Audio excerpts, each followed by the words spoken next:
Hello నమస్తే. విజయవాడలో సంచలనం సృష్టించిన గాదే సాయికృష్ణ కేసు మలుపులు తిరుగుతోంది. ఈ కేసుకు సంబంధించి సిట్‌ని రాష్ట్ర ప్రభుత్వం ఏర్పాటు చేసింది. సిట్ ఈ కేసులో విచారణ చేస్తోంది. సిట్ ఈ కేసును విచారణ చేస్తున్న సందర్భంగా గాదే సాయికృష్ణ కుటుంబ సభ్యులు ప్రభుత్వం పైన నమ్మకం ఉంచారు. ప్రభుత్వం, చంద్రబాబు నాయుడు గారు తమకు న్యాయం చేస్తారు అంటూ ఏపీ సీఎంను కలిసిన తర్వాత ఒక ప్రకటన చేశారు.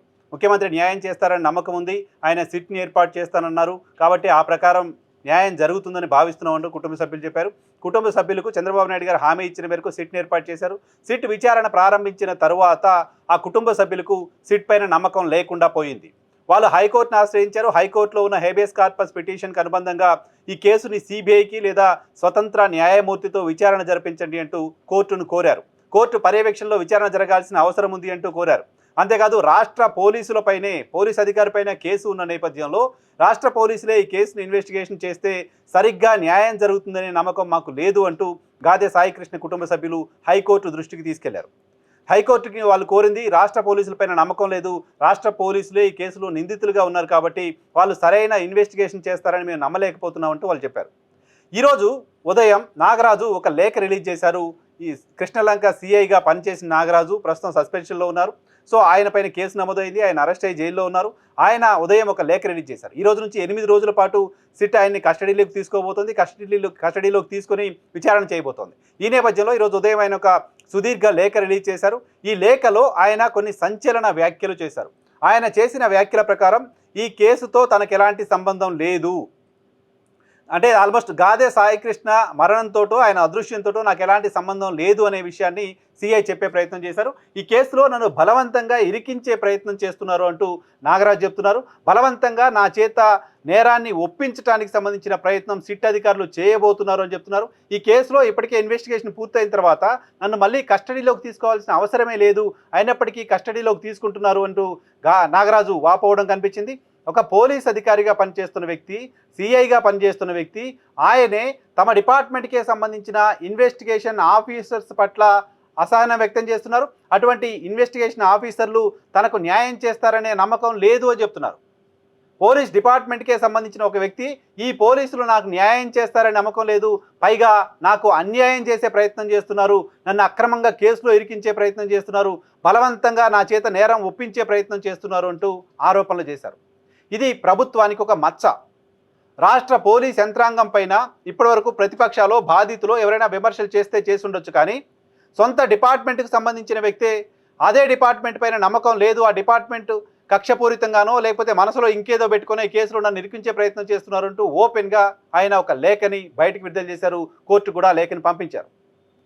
సో ఆ డిపార్ట్మెంట్లో వాళ్ళు ఎవరిని అనుకుంటే వాళ్ళని కేసులో ఇరికించేస్తున్నారు అనే అభిప్రాయాన్ని అదే డిపార్ట్మెంట్కు సంబంధించిన సిఐ కూడా వ్యక్తం చేస్తున్నారు. కేసులో ఉన్న సాక్ష్యాధారాలను బేస్ చేసుకొని, కేసులో ఉన్న మెరిట్స్ని, డిమెరిట్స్ని బేస్ చేసుకొని కాకుండా ఇన్వెస్టిగేషన్ అధికారులు వాళ్ళు అనుకున్న అంశాన్ని, వాళ్ళు అనుకున్న విధంగా నేరాన్ని మేము చేశామని బలవంతంగా ఒప్పించే ప్రయత్నం, అంగీకరించేలా చేసే ప్రయత్నం చేస్తారు అనే ఆందోళన ఆయన వ్యక్తం చేస్తున్నారు. ఒక పోలీస్ అధికారిగా పనిచేస్తున్న వ్యక్తికి, స్టేషన్ హౌస్ ఆఫీసర్గా ఉన్న వ్యక్తికే ఆ తరహా అనుమానం రాష్ట్ర పోలీసు శాఖ పైన ఉంటే ఇక మిగతా వాళ్ళ పరిస్థితి ఎలా ఉంటుందో ఒకసారి ఆలోచన చేయాల్సిన అవసరం ఉంది. ఈ నేపథ్యంలో నేను ఒక రిలీఫ్ అడుగుతున్నారు. నాకు సంబంధించిన విచారణ మొత్తాన్ని ఆడియో, వీడియో రికార్డింగ్ చేయాల్సిన అవసరం ఉంది అని చెప్తున్నారు. థర్డ్ డిగ్రీ లాంటివి లేకుండా చూడాల్సిన అవసరం ఉంది అని చెప్తున్నారు. మొత్తం ఇన్వెస్టిగేషన్ అంతా తన న్యాయవాదుల సమక్షంలోనే జరగాలి, న్యాయవాదుల్లోనూ పక్కనుండగా నన్ను విచారణ చేయాలి, న్యాయవాదులు లేకుండా నన్ను విచారణ చేయకూడదు అంటూ ఆ రకంగా తనకు వెసులుబాటు కల్పించండి అంటూ నాగరాజు కోరుతూ ఉన్నారు. సో అంటే పక్కన న్యాయవాది లేకపోతే, మొత్తం ఇన్వెస్టిగేషన్ ప్రక్రియ అంతా వీడియో, ఆడియో రికార్డ్ లేకపోతే తనకు న్యాయం జరగదు అనే ఒక ఆందోళన ఒక సిఐ స్థాయి అధికారికి, ఈ ప్రభుత్వంలో 2 ఏళ్ళుగా సిఐగా పనిచేసిన అధికారికి లేకుండా పోయింది. సో ఇది ఈ కేసు వెనక ఇంకెవరైనా ఉన్నారనే అనుమానాల్ని పెంచుతోంది. ఈ కేసును ఇంకెవరో మానిటర్ చేస్తున్నారనే అనుమానాల్ని పెంచుతోంది. ఈ కేసులో సిఐని ఒక్కడనే బలిపశువుని చేసే ప్రయత్నం చేస్తున్నారనే అనుమానాలకి బలం చేకూరుస్తోంది. ఈ కేసులో నాకు సంబంధం లేదు, ఈ కేసులో నేను నిర్దోషిని చెప్తున్న నాగరాజు ఈ కేసులో ఇంకెవరో ఉన్నారు అని ఒక ఇండికేషన్ ఇస్తున్నారు. కేవలం పోలీస్ స్టేషన్లో సిఐకో 2 వ్యక్తులకో సంబంధించిన కేసు కాదు ఇది, దీని వెనక ఇంకా ఎవరో ఉన్నారు అని ఒక ఇంప్రెషన్ సిఐ మాటలను బట్టి, సిఐ లేఖలను బట్టి మనకు అర్థమవుతుంది. అయితే కొంతమంది ఆయన ప్రొటెక్ట్ చేసుకోవడం కోసం, ఆయన సేవ్ చేసుకోవడం కోసం ఇటువంటి లేఖలు రాస్తున్నారు. పోలీస్ డిపార్ట్మెంట్ నిష్పక్షపాతంగానే వ్యవహరిస్తుంది, నిష్పక్షపాతంగానే కేసును విచారణ చేస్తుంది. నిందితులు ఎవరైనా చాలా సందర్భాల్లో పోలీసులపైన ఈ తరహా వ్యాఖ్యలు చేస్తూ ఉంటారు. అదే తరహా వ్యాఖ్యని నిందితుడిగా ఉన్న నాగరాజ్ చేస్తున్నారు తప్ప పోలీస్ ఇన్వెస్టిగేషన్ టీంని, సిట్ని అనుమానించాల్సిన అవసరం లేదు అంటూ కొంతమంది మాట్లాడుతున్నారు. అయితే ఈ కేసులో ఇప్పటికీ ఇంకా కొన్ని అనుమానాలు ఉన్నాయి. సిఐ నాగరాజుకు సంబంధించిన సెల్ ఫోన్ ఏమైంది అనే దానిపైన క్లారిటీ రావట్లేదు. ఈ కేసులో అరెస్ట్ అయిన 2 కానిస్టేబుల్లకు సంబంధించిన సెల్ ఫోన్లు ఎక్కడున్నాయనే దానిపైన క్లారిటీ రావట్లేదు. కొంతమంది చెప్తున్నారు ఈ కేసులో నిందితులుగా ఉన్న 2 కానిస్టేబుల్లు తమ సెల్ ఫోన్లని అమ్ముకున్నారు. ఫైనాన్షియల్ ప్రాబ్లమ్స్ కారణంగా సెల్ ఫోన్లు అమ్మి ఆ డబ్బులు తీసుకొచ్చి వాళ్ళు బ్రతికారు. సెల్ ఫోన్లు అమ్ముకున్నారు కాబట్టి వాళ్ళ దగ్గర సెల్ ఫోన్లు లేవు అని ఇన్వెస్టిగేషన్ అధికారులు చెప్పినట్టుగా చెప్తున్నారు. అదే కనుక నిజమైతే ఈ కేసు ఎలా ఇన్వెస్టిగేషన్ జరుగుతుందో ఒకసారి అర్థం చేసుకోవచ్చు. ఇప్పుడున్న పరిస్థితుల్లో పోలీస్ స్టేషన్లో కానిస్టేబుల్గా పనిచేస్తున్న వ్యక్తులు తమకు ఆర్థికపరమైన అవసరాలు ఉన్నాయని సెల్ ఫోన్లు అమ్ముకునే పరిస్థితి ఉంటుందా?